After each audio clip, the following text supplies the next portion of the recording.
안녕하세요 여러분, 반갑습니다. 찐언니 심리TV 이정입니다.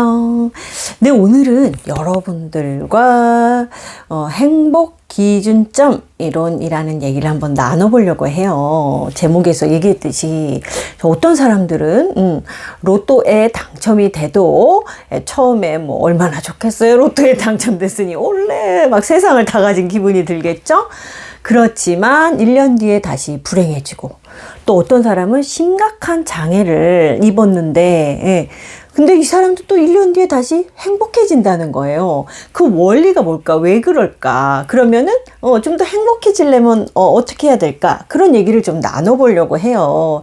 제가 그 참고하고 있는 책이 최근에 이제 구입을 한 책인데, 아마 좀 심리에 관심이 있으신 분들은 많이 들어보셨을 거예요. 그 마음챙김 명상 수행이라는 표현들 요즘 많이 나오거든요. 마음챙김이라는 책이에요.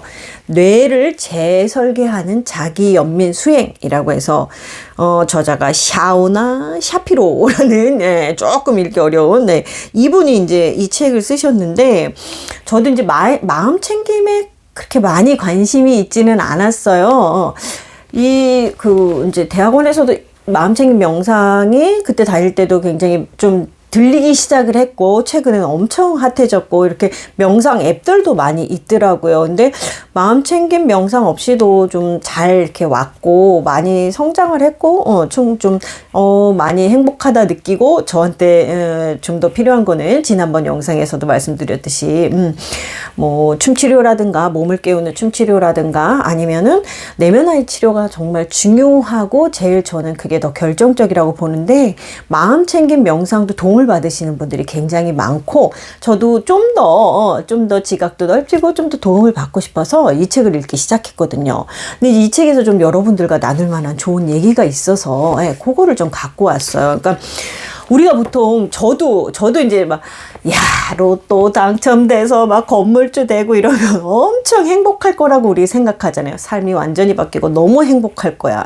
그리고 반면 정말 내가 이렇게 인생에서 좀 생각하기도 싫은 끔찍한 불행한 사고를 입어서 뭐 장애가 온다던가 이러면은 정말 그 이후의 일생이 얼마나 불행할까, 우리가 보통 생각하는 추측하기로는 그렇게 추측을 한단 말이에요. 근데 이제 이 책에서 저자가 그런 얘기를 하는 거죠. 복권에 당첨되면 처음엔 행복감이 급증하지만 1년도 안 돼서 원래 수준으로 돌아간다는 연구 결과가 있고, 또 더 놀랍게도 끔찍한 사고로 장애를 입은 경우에도 처음엔 행복감이 곤두박질치지만 1년도 안 돼 원래 수준으로 돌아왔다라는 글이 있어서 우리 다 물음표 갖게 되죠. 왜 그러지? 그렇지 않을 것 같은데 라고 생각이 들죠. 저도 그랬어요. 이 저자가 뭘 얘기를 하냐면은 행복 기준점 이론이라는 얘기를 하는 거예요. Happiness Set Point Theory라는 이론인데, 행복의 기준선들이 각자 있다는 거죠, 사람마다. 그래서 어떤 사람은 행복 기준선이 되게 높은 사람이 있고, 어떤 사람은 행복 기준선이 되게 낮은 거죠. 행복 기준선이 높은 사람들은 계속 행복감이 높은 삶을 살고, 행복 기준선이 낮은 사람들은 내가 외적인 조건들이 굉장히 좋아도 계속 불행을 느끼면서 산다는 거예요. 근데 이게 굉장히 동의가 되는 거예요. 왜냐면 제 주변에 많지는 않지만 건물주가 몇 분이 계세요. 막 거의 뭐 100억에 가까운 재산을 갖고 계신 건물주도 계시고, 수십억에 달하는 자산을 갖고 계시는 그런 건물주도 있고. 근데 그분들의 삶을 진짜 들여다보면 저보다 행복하지가 않은 거예요. 저 당연히 건물주 아니에요. 네. 근데 너무 사람들이 불행해 보여요. 그래서 왜 그럴까? 근데 그게 바로 그 사람들의 행복 기준선이 낮은 거예요. 그러면 행복 기준선을 이 책에서는 이렇게 얘기를 해요. 행복 기준선은 주로 타고난 성향과 유전에 따라 결정되며 사는 동안 바뀌지가 않는다고. 사는 동안 바뀌지 않는다. 우리의 행복 수준이 일생 동안 크게 바뀌지 않는다라는 얘기를 하는 거예요. 그래서 요걸 바탕으로 해서 제가 그분들을 들여다보고, 그다음에 또 저희 가족 중에 이 행복 기준선이 엄청 낮은 분이 하나 있어요. 그래서 들여다봤더니 이해가 가더라고요.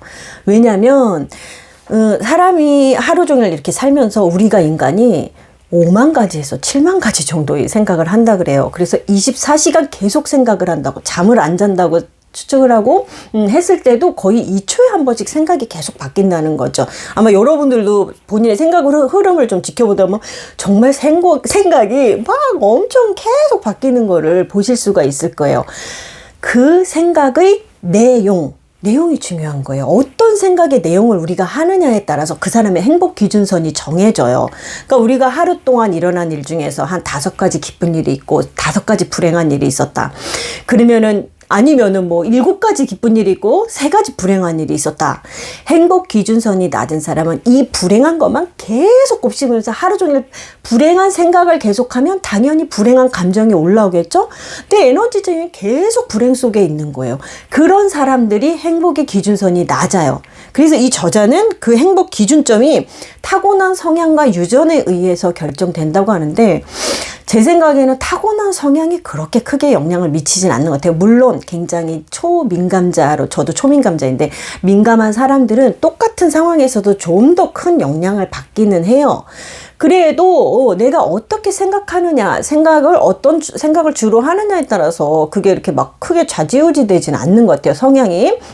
그 성향보다는 저는 대물림이 중요하다고 생각해요. 내 부모가 어떤 생각을 하는 사람이냐, 어떤 생각의 패턴, 생각의 내용을 주로 하고 있는 사람이냐. 왜냐면 어렸을 때부터 내 부모가 계속 막 불행한 것들만 얘기하고 불행한 것들만 생각하고 그렇게 해석을 하고 그렇게 초점을 두는 상황이면 내가 배울 수 있는 게 그거밖에 없거든요. 그러니까 예를 들어서 뭐 우리 엄마가 맨날 뭐 아빠의 막 그런 불만족, 내 배우자의 좋은 점도 있고 불편한 점도 있는데 계속 좋은 점을 찾아볼 수 있는 눈이 없는 거예요. 그러니까 계속 그 불편한 점에만 초점을 두고 계속 그것만 봅시면서 내 남편은 이것도 문제고 저것도 문제고 하루 종일 그것만 생각하는 사람이면 나도 해석을 하고 초점을 두는 게 계속 그런 데만 초점을 둔단 말이에요.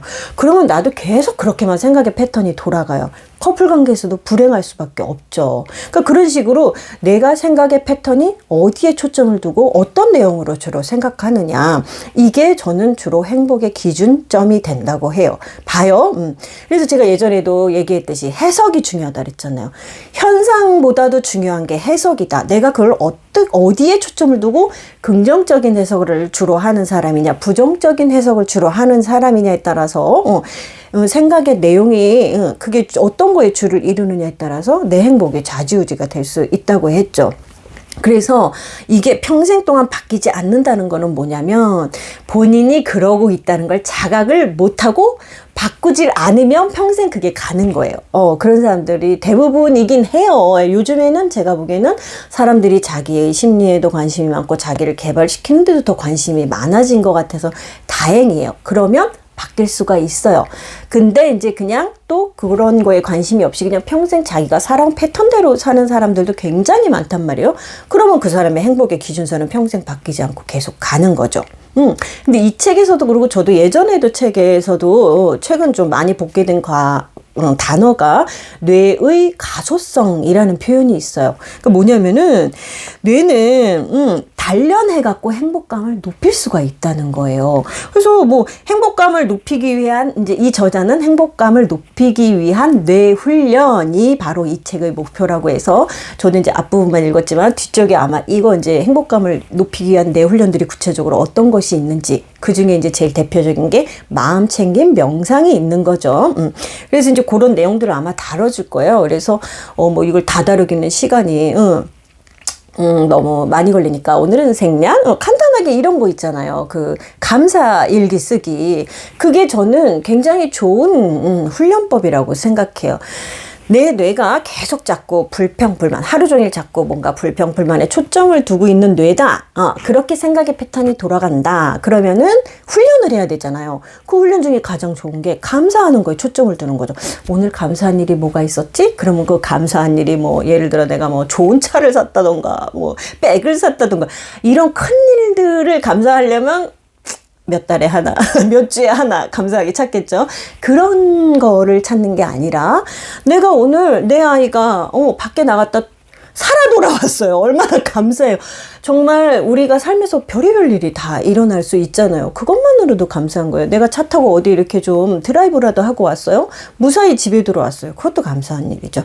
내가 그래도 내 경제적인 수준이 밥 한 끼 뭐 외식할 수 있다거나 아니면 집에서 그냥 밥 차려 먹을 수 있는 수준만 돼도 얼마나 감사해요. 한 끼 걱정하지 않고 먹을 수 있어도.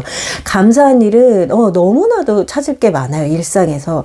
그렇게 갖고 매일매일 3가지 혹은 5가지 감사일기를 한 3주만 해도 딱 바뀐다고 제가 아마 예전에 영상에서도 이걸 말씀드린 것 같아요. 그래서 그렇게 자꾸 생각의 초점이 감사하기에 두는 거, 그리고 마음 챙김 명상이라는 것은 현재에 집중하는 명상이라고 좀 큰 글자로 얘기를 하면 그렇게 말씀드릴 수가 있을 것 같은데요. 어쨌든 오늘은 그냥 대표적인 예로 감사하기, 긍정적인 부분을 자꾸 볼 수 있는 힘, 생각을 키우는 대표적인 방법이죠.